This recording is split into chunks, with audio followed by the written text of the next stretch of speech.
Rabekah had a brother named Laban.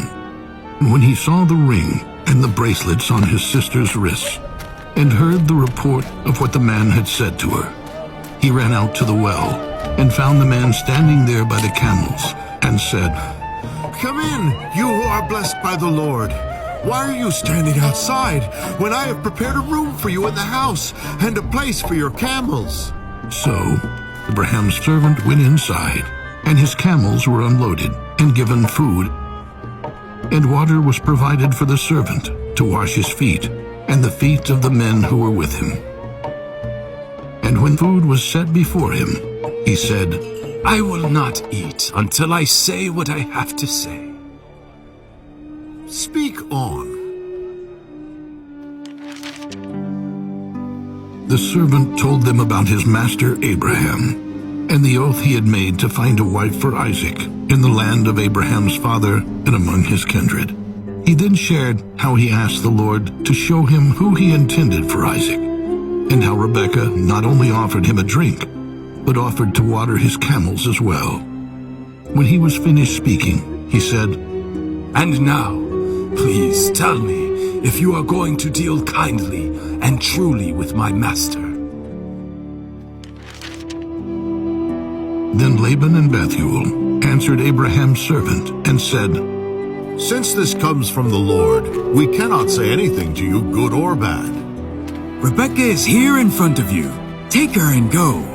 Let her be your master's son's wife, as the Lord has spoken."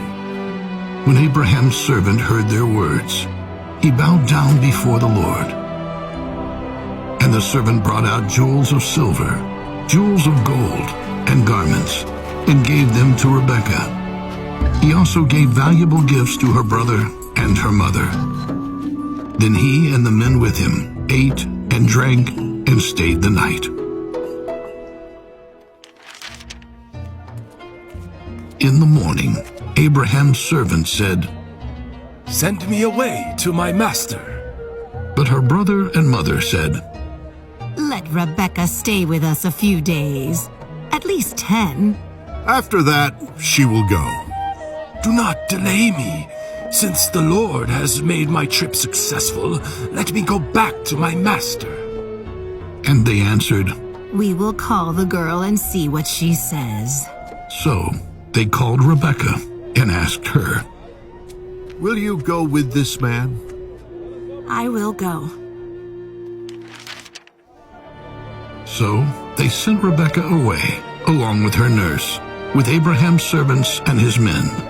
And they blessed Rabekah with these words, Our sister, may you be the mother of tens of thousands, and may your descendants possess the cities of those who hate them. Then Rabekah and her young women rode on the camels and followed Abraham's servant. So the servant took Rabekah and went on his way.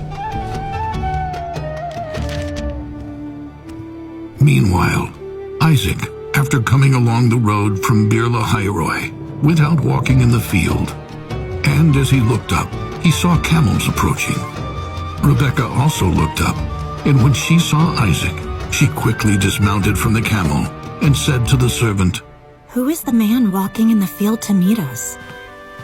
When the servant replied, It is my master. She took her veil and covered herself. The servant told Isaac everything he had done.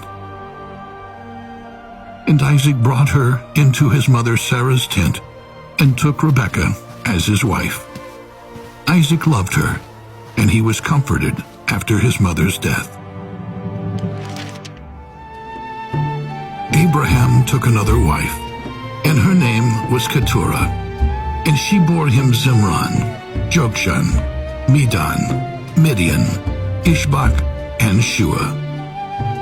And Jokshan fathered Sheba and Dedan. And the sons of Dedan were Asherim, Letushim, and Lumim. And the sons of Midian were Ephah, Epher, Hanak, Abida, and Eldah. All of these were the children of Keturah. And Abraham gave all that he had to Isaac. But to the sons of his concubines, Abraham gave gifts, and and he sent them away from Isaac, his son. Abraham died at a good old age of 175 years, an old man full of years, and was gathered to his people. Abraham's sons, Isaac and Ishmael, buried him in the cave of Machpelah in the field of Ephron that Abraham purchased from the Hittites. There Abraham was buried with Sarah, his wife. After Abraham died, God blessed Isaac, and Isaac lived near Beer-lahai-roi.